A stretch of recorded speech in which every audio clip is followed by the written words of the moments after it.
안녕하십니까. 사랑하는 우리 신학생들, 교단 목회자님들, 성도님들, 오늘 하루도 잘 주님 은혜 가운데서 지내셨는지요. 오늘 말씀 주제는 사도들의 말을 통해 기독교 기초를 이루셨다는 주제를 가지고 말씀을 선포합니다. 고린도전서 14장 37절로 38절입니다. 만일 누구든지 자기를 선지자나 혹은 신령한 자로 생각하거든 내가 너희에게 편지하는 이 글이 주의 명령인 줄 알라. 만일 누구든지 알지 못하면 그는 알지 못한 자니라. 바울 사도의 말입니다. 신약에 대한 신약의 자체적 주장은 하나님의 감동으로 말미암아 실체로 입증되었습니다. 신약 성경의 형성은 다분히 그 실체를 인정한 것이지만 그러나 더 보아야 할 것이 있습니다. 이번 설교에서 내가 답하려는 질문은 이것입니다. 사도들이 기록한 그 저작물들의 자체적 주장은 무엇인가요?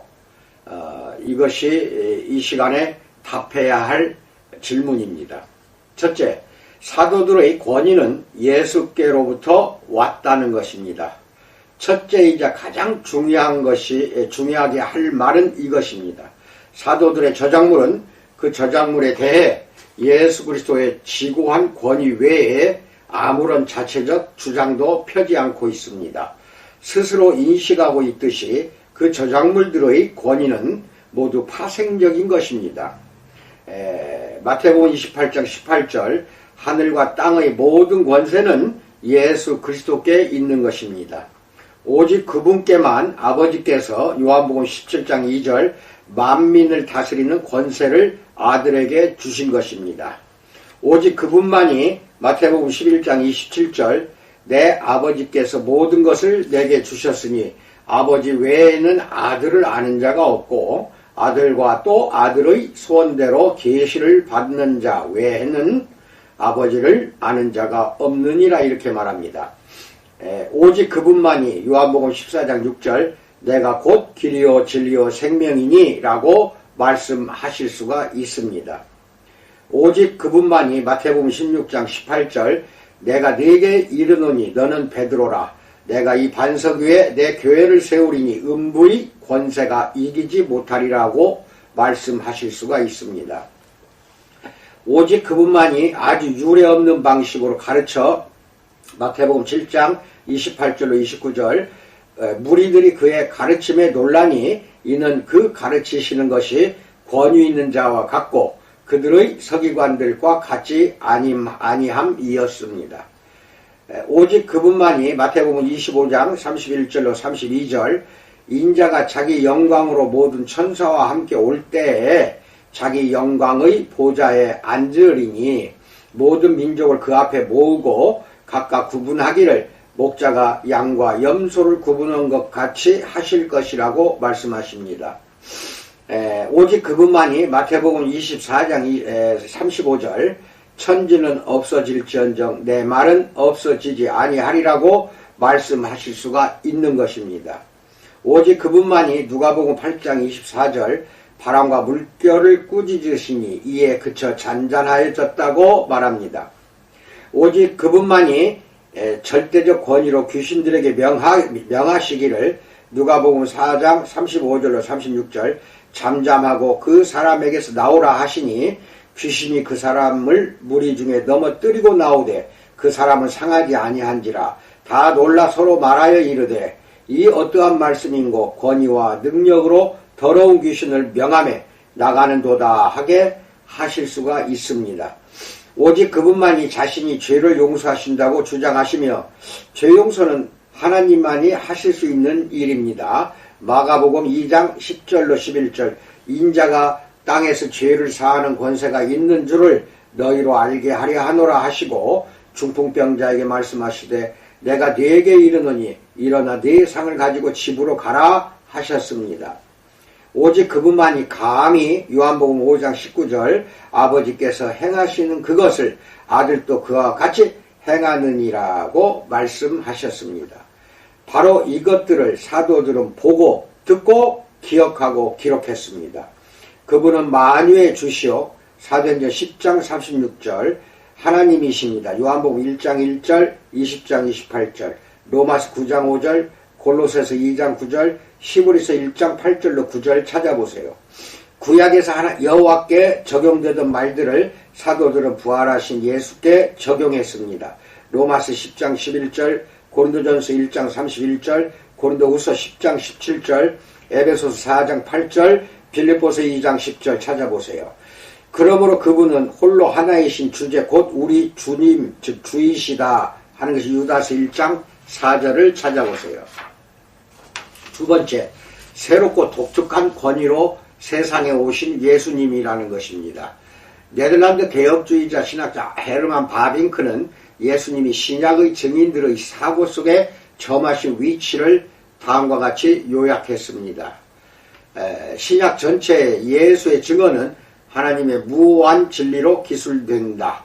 그분은 아버지를 알리시는 로고스이시고 요한복음 1장 18절, 17장 6절 찾아보세요. 충성되고 참된 증인이시다. 계시록 1장 5절, 3장 14절, 참고로 이사야서 55장 4절 찾아보세요. 또 그분은 아멘이셔서 하나님의 모든 약속이 그분 안에서 예와 아멘이 된다. 계시록 3장 요한계시록 3장 14절, 고린도후서 1장 20절 찾으세요. 그분의 입에는 거짓이 없다. 이 거짓은 헬라어로 돌로스라고 합니다. 돌로스가 없습니다. 베드로전서 2장 22절 찾아보세요. 그분은 우리가 믿는 도리의 사도이시고 대제사장이시다. 히브리서 3장 1절, 디모데전서 6장 13절 찾으세요. 거짓말쟁이인 사탄과 달리 요한복음 8장 44절 그분은 스스로 에크톤 이디온 스스로 말씀하지 않으시고 하나님이 그분을 통해 말씀하신다. 히브리서 1장 2절 예수는 하나님의 보내심을 받아 요한복음 8장 42절 찾으세요. 친히 보고 들은 것만 증언하셨다. 요한복음 3장 32절 그분은 하나님의 말씀을 하시고 요한복음 3장 34절 17장 8절 진리만을 증언하신다. 5장 33절 18장 37절 그래서 그분의 증언은 참되며 요한복음 8장 14절 14장 6절 하나님 자신의 증언을 통해 확증된다. 5장 32절 37절 8장 18절 모두 찾아서 여러분 것으로 만드세요. 다시 말해서 예수 그리스도는 새로운 권위, 절대적으로 독특한 최고의 권위로 세상에 오셨습니다. 그분은 역사 속에 들어오신 하나님이시며 그래서 그분의 권위는 절대적입니다. 그 권위는 그분이 패해질 수 없다고 여기신 구약보다 높았고 요한복음 10장 35절 찾으세요. 이제 교회보다도 높습니다. 그분은 자신이 세운 교회에 난공불락의 능력을 주어 지옥문도 교회의 전진을 막지 못하게 하겠다고 하셨습니다. 마태복음 16장 18절 찾으세요. 세 번째, 예수의 뜻은 성경을 통해 자기 백성을 통치하는 것입니다. 또 다른 네덜란드인 학자 노빌 겔든휘스는 예수의 절대적 권위와 세상을 향한 그분의 목적을 고찰하다가 그 안에 내포된 성경의 역할을 도출해냈습니다. 예수의 목적은 자신의 영광을 위해 자신의 이름으로 하나의 운동을 세상의 모든 민족에게 퍼뜨리는 것이다. 마태복음 28장 18절로 20절 찾으세요. 구속된 백성을 교회들 안으로 모으는 것이 그분의 뜻이며 마태복음 18장 17절 또한 세상 끝날까지 그들이 그분의 가르침의 권위 아래 사는 것이 그분의 뜻이다. 마태복음 7장 24절로 27절 찾으세요. 그렇다면 겔든휘스의 결론처럼 거기에는 이런 의미가 함축되어 있습니다. 하나님이 자신의 백성에게 구약을 주셨듯이 그리스도 자신의 교회에 권위 있는 기록물을 공급하시리라는 것입니다. 겔든휘스의 말입니다. 예수의 권위는 신약의 모든 저자들과 초대교회 전체가 인정한 바이지만 그러한 인정과 별도로 그분께 최고의 신적 권위가 있다는 사실은 그 자체만으로 신약 성경의 연구에 더없이 중요하다. 모든 권위의 주께서 다음과 같이 조치하셨다는 확신을 우리에게 주기 때문이다. 즉 그분은 오는 세대를 위해 자신의 삶과 사역의 의미가 더없이 확실하고 충분한 기사와 진정한 선포로 기록되고 보존되도록 친히 능력으로 역사하셨다. 그리스도는 하나님을 단번에 에파팍스라고 합니다. 단번에 온전히 계시하셨기 때문에 이런 논리적 결과가 나온다. 즉 하늘과 땅의 모든 권세를 받으신 주께서 초대교회의 역사를 주관하신 결과로 신약 정경은 진정성 있고 아주 충분해졌다고 말하고 있습니다. 겔드니스의 이런 논리적 추론은 사실 신약에도 밝혀져 있습니다. 사역 초기부터 예수는 공인된 대언자들을 통해 자신의 진리와 권위를 자신의 교회에 전수할 준비를 하셨습니다. 그분은 그분의 권위로 가르쳤고 자신들의 가르침을 글로 옮겨 성령의 감동으로 된 일련의 기록물을 남겼습니다. 그리고 그리스도는 재림하실 때까지 그 기록물을 통해 자신의 교회를 통치하십니다. 이 일을 위해 그분은 사도들을 불러 임명하셨고 성령을 보내 그들을 지도하게 하셨습니다. 네 번째, 사도들을 택하시고 준비시키신 예수에 대해서 알아봅니다. 사도라는 말은 제자의 동의어가 아닙니다. 제자와 다릅니다. 제자는 따르는 자, 배우는 자라는 뜻이지만 사도는 공인된 대리인을 뜻합니다. 누가복음 6장 12절로 13절에서 제자가 어떻게 사도로 바뀌는지 잘 보십시오. 이때 예수께서 기도하시러 산으로 가사 밤이 새도록 하나님께 기도하시고 밝음에 그 제자들을 부르사 그 중에서 12를 택하여 사도라 칭하셨으니 12명만 따르는 모든 제자 중에서 택해서 사도로 정하신 겁니다. 그러니까 모든 사도는 제자이지만 모든 제자가 다 사도는 아닙니다. 오늘날 21세기를 뒤 흔들어 놓은 신사도 운동, 이거 조심하십시오. 사도는 12명으로 그쳤습니다. 모든 그리스도인은 제자이지만 사도행전 11장 26절 12사도는 예수께서 자신의 권위를 나누어 주신 일단의 제자들입니다. 마태복음 10장 1절로 2절을 보면 이 12이 처음에는 제자로 불렸으나 권위를 받은 뒤에는 사도로 지칭이 되고 있는 것을 알 수가 있습니다.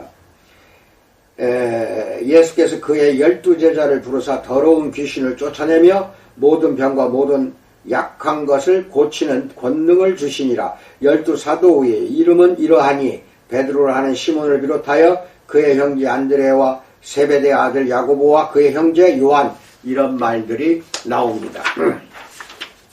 처음에 공인된 대리사역을 위해 그들을 준비시킬 때에는 예수님이 그들의 일을 직접 감독하셨습니다. 누가복음 9장 1절로 2절, 6절, 10절을 봉독합니다. 예수께서 12제자를 불러 모으사 모든 귀신을 제어하며 병을 고치는 능력과 권위를 주시고 하나님의 나라를 전파하며 앓는 자를 고치게 하려고 내보내시며 제자들이 나가 각 마을에 두루다니며 곳곳에 복음을 전하며 병을 고치더라. 사도들이 돌아와 자기들이 행한 모든 것을 예수께 여쭈니 데리시곤 따로 벳세다라는 고을로 떠나가셨으나, 이렇게 나옵니다. 그들은 그분의 사신이었습니다. 이 땅의 사역을 마치실 무렵 예수는 하나님 아버지께 기도하시기를 아버지께서 자신에게 맡기신 일을 완수했다고 고백하셨습니다. 요한복음 17장 4절입니다. 아버지께서 내게 하라고 주신 일을 내가 이루어 아버지를 이 세상에서 영화롭게 하였사오니, 이렇게 말합니다. 아버지께 받은 그 사명에는 요한복음 17장 14절 내가 아버지의 말씀을 그들에게 주었사옴에도 포함됩니다. 그분은 재차 요한복음 17장 8절 나는 아버지께서 내게 주신 말씀들을 그들에게 주었사오며 라고 말씀하셨습니다. 이것이 사도들에게 주어진 권한의 핵심입니다. 하나님께는 이 땅의 자기 백성에게 알리실 말씀이 있었습니다. 그래서 아들을 보내 그 사명을 맡기셨습니다. 하나님의 진리, 곧 아버지께 받은 말씀을 인간에게 전하게 하신 것입니다. 요한복음 18장 37절입니다. 내가 이를 위하여 태어났으며 이를 위하여 세상에 왔나니 곧 진리에 대하여 증언하려 함이로라. 이렇게 말합니다. 다섯 번째, 그들의 말은 곧 그분의 말씀이었습니다. 하나님의 진리를 인간에게 권위 있게 전수하는 일을 계속하시고자 예수는 12사도를 택하셨습니다. 그들은 그분의 공인된 대사가 되어 하나님의 말씀을 전했습니다. 그들에게 벌어지는 일은 곧 그분께 벌어지는 일이었습니다. 그들을 영접하면 그분을 영접하는 것이었습니다. 마태복음 10장 40절. 그들의 말은 곧 그분의 말씀이었습니다. 요한복음 15장 7절. 그들은 예수께서 이 땅에 계실 때부터 그분을 대언하기 시작했고, 마태복음 10장 27절. 그분이 아버지께로 승천하신 뒤에도 그분을 대신하여 말하고, 사도행전 8장 25절 기적을 행했습니다. 사도행전 5장 12절을 찾아보세요. 그래서 누가는 자신의 두 번째 책인 사도행전을 이런 말로 시작합니다. 데오빌로여, 내가 먼저 쓴 글에는 무릇 예수께서 행하시며 가르치시기를 시작하신부터 그가 택하신 사도들에게 성령으로 명하시고 승천하신 날까지의 일을 기록하였노라 라고 나옵니다. 다시 말해서 예수께서 이 땅에 계실 때 행하시며 교회를 가르치신 일은 시작이라는 것입니다. 이제 하늘에게 오르신 그분은 행하시며 가르치시기를 계속하시되 성령께 감화된 대언자들을 통해 성령으로 하십니다. 바로 그것이 사도들을 통해 독특하게 이루어진 일입니다. 사도라는 직분 자체가 그런 공인된 대리직이기 때문입니다. 이제 오늘날은 사도 없습니다. 그 잘 알고 계세요. 제자는 있어도 사도는 없어요. 예수는 많은 제자들 중에서 택하신 12사람을 그저 사자나 전령이 아니라 셀루힘이라고 하는 사도라고 칭하셨습니다. 그들이 자신의 대리 이름을 분명히 하신 것입니다. 그분은 그들을 보내실 때 자신의 이름과 권위로 행하고 가르칠 권한을 부여하셨습니다. 그것이 과연 그분의 의중이었음을 그분이 12사도를 대하신 전체 역사에서 볼 수 있습니다.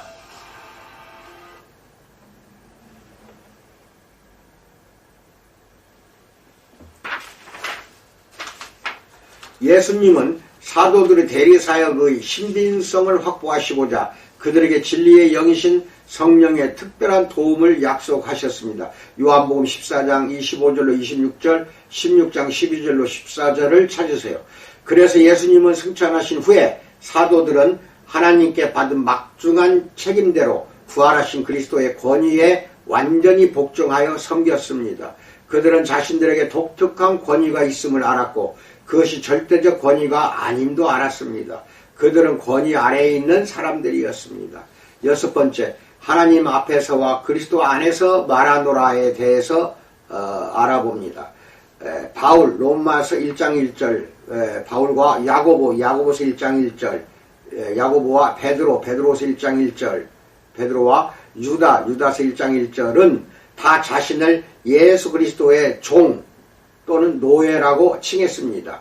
즉 그들은 독자적 존재가 아니었고 교회를 가르칠 때도 마치 자신의 말처럼 독자적으로 말하지 않았습니다. 고린도전서 15장 10절, 마태복음 10장 20절. 그들은 권위 아래에 있는 사람으로서 말했습니다. 우리는 수많은 사람들처럼 하나님의 말씀을 혼잡하게 하지 아니하고 곧 순전함으로 하나님께 받은 것 같이 하나님 앞에서와 그리스도 안에서 말하노라. 고린도후서 2장 17절입니다. 그 고린도후서 4장 2절입니다. 이에 숨은 부끄러움의 일을 버리고 속임으로 행하지 아니하며 하나님의 말씀을 혼잡하게 하지 아니하고 오직 진리를 나타내므로 하나님 앞에서 각 사람의 양심에 대하여 스스로 추천하노라 이렇게 나옵니다. 이 땅에 계실 때 예수는 자신이 그들의 권위요 주의심을 확고히 하셨습니다. 그분의 말씀은 절대적이었습니다. 사도들의 세계는 민주주의가 아니었습니다. 예수께서 왕이셨고 그분의 말씀은 곧 법이었습니다. 그래서 제임스 데니는 이렇게 썼습니다. 개인의 자유를 짓밟거나 신성한 양심과 인격적 책임을 침해하는 것보다 더 예수답지 않은 일은 없다. 그러나 의문의 여지없이 명백한 사실이 있다. 예수는 그들의 의지를 꺾지 않으면서도 자신의 뜻을 그들에게 입히셨고 최고의 도덕적 권위가 되셨다. 그들은 그 권위에 절대 복종했고 거기에 감화되었다. 이렇게 말합니다. 일곱 번째, 12 기초석에 대해서 말합니다. 그래서 12 중 하나였던 유다를 다른 사람으로 대신해야 했을 때 열한 사도는 주께서 당연히도 친히 택하실 것을 알았습니다. 그분은 12사도의 들 자격 기준을 이렇게 분명히 밝혀두셨는데 사도행전 1장 21절로 22절입니다. 이러함으로 요한의 세례로부터 우리 가운데서 올려져 가신 날까지 주 예수께서 우리 가운데 출입하실 때에 항상 우리와 함께 다니던 사람 중에 하나를 세워 우리와 더불어 예수께서 부활하심을 증언할 사람이 되게 하여야 하리라 하거늘 이렇게 나옵니다. 열한 사도는 예수님이 주신 이 기준에 따라 두 후보를 내세운 뒤 예수께서 택해달라고 기도하고 제비를 뽑았습니다. 사도행전 1장 24절로 26절 그들이 기도하여 이르되 무사람의 마음을 아시는 주여 이 두 사람 중에 누가 주님께 택하신 바 되어 봉사와 및 사도 직무를 대신할 자인지를 보이시옵소서. 유다는 이 직무를 버리고 제 곳으로 갔나이다 하고 제비 뽑아 마띠아를 얻으니 그가 열한 사도의 수에 들어가니라 이렇게 나옵니다. 일단 기초적 사역을 감당할 12사도가 확정된 뒤로는 그 어떤 계획이나 방침도 바뀌지 않았습니다. 바울은 성장하는 신생교회를 가리켜 에베소서 2장 19절로 20절 그러므로 이제부터 너희는 외인도 아니요 나그네도 아니요 오직 성도들과 동일한 시민이요 하나님의 권속이라 너희는 사도들과 선지자들의 터 위에 세우심을 입은 자라 그리스도 예수께서 친히 모퉁이 돌이 되셨느니라라고 말했습니다. 요한은 요한계시록에 교회를 하늘에서 내려오는 도시로 묘사하면서 그 성곽에는 계시록 21장 14절 12기초석이 있고 그 위에는 어린 양의 12사도의 12 이름이 있더라 라고 했습니다. 바울과 요한의 요지는 그리스도께서 놓으신 기초가 영원 불변하다는 것입니다. 사도직은 세대마다 사람이 갈리는 것이 아니라 단번으로 그 당시에 끝났습니다. 알프레도 플러머는 그것을 예수께서 제정하신 사도직의 고유한 목적에 입각하여 이렇게 설명했습니다. 놀랍게도 그리스도의 가르침에는 12사도가 제사장직이라든지 그들의 권한이 타인에게 승계될 것이라는 언급이 전혀 없다. 12사도의 주요한 역할이 그리스도의 가르침과 행적, 특히 부활을 증언하는 일이었던 만큼 이토록 이례적인 직분이 승계된다는 것은 불가능하다라고 말합니다. 8번째, 하나님이 명하신 대로 사도가 된 바울에 대해서 알아봅니다. 위대한 사도 바울에 대해서는 이후에 깊이 논할 것입니다. 물론 그는 우리가 얼마든지 주의 깊게 살펴볼 만한 인물입니다. 예수 다음으로 바울보다 더 세계사에 영향을 미친 사람은 없습니다. 거창한 주장이긴 하지만 나는 기독교가 전해지는 곳마다 바울 서신이 그만큼 인간의 정신세계를 바꾸어 놓았다고 나는 봅니다. 나의 경우는 정말 그렇습니다. 예수 다음으로 바울보다 더 나를 형성해 준 사람은 없습니다. 바울을 향한 나의 존경과 애정은 무한에 가깝습니다. 그 이유가 차차 밝혀질 것입니다. 바울이 사도로 부름받은 일은 12사도에 못지않게 본인에게도 뜻밖이었습니다. 그가 사도로 인정받은 과정은 부활하신 그리스도가 그를 사도로 불러 확정하시고 갈라디아서 1장 1절입니다. 12사도가 그를 대등한 사도로 인정한 뒤로는 갈라디아서 2장 7절로 10절 찾으세요. 사도들의 권위와 그들이 받은 영감에 대한 바울의 증언은 타의 추종을 불허했습니다.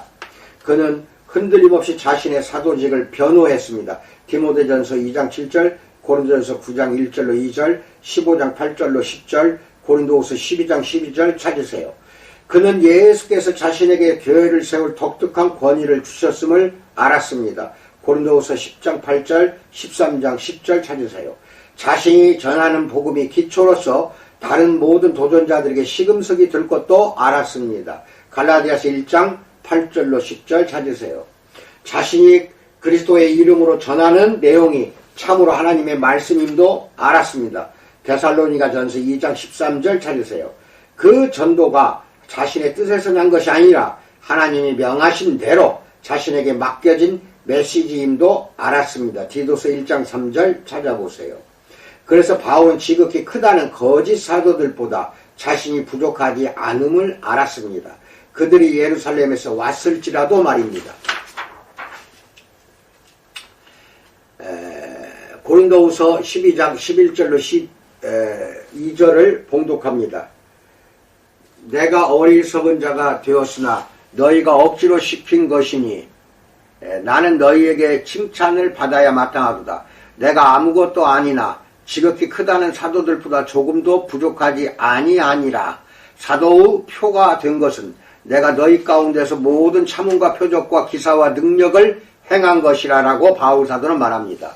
그는 또 은사와 예언을 내세우는 일부 고린도 사람들의 권위보다 자신의 권위가 더 높음을 매섭도록 강경하게 지적했습니다. 고린도전서 14장 37절로 38절 만일 누구든지 자기를 선지자나 혹은 신령한 자로 생각하거든 내가 너희에게 편지하는 이 글이 주의 명령인 줄 알라. 만일 누구든지 알지 못하면 그는 알지 못한 자니라. 이렇게 말합니다. 그러니 바울이 데살로니가 교인들에게 엄명하여 자신의 편지를 교회에 꼭 읽어주게 한 것은 당연한 일입니다. 참고로 데살로니가전서 5장 27절 찾으세요. 본인도 알았듯이 그의 편지들은 기독교의 예사로운 설교가 아니라 기초였습니다. 예수께서 다시 오실 때까지 기독교의 설교의 근간이 될 편지들이었습니다.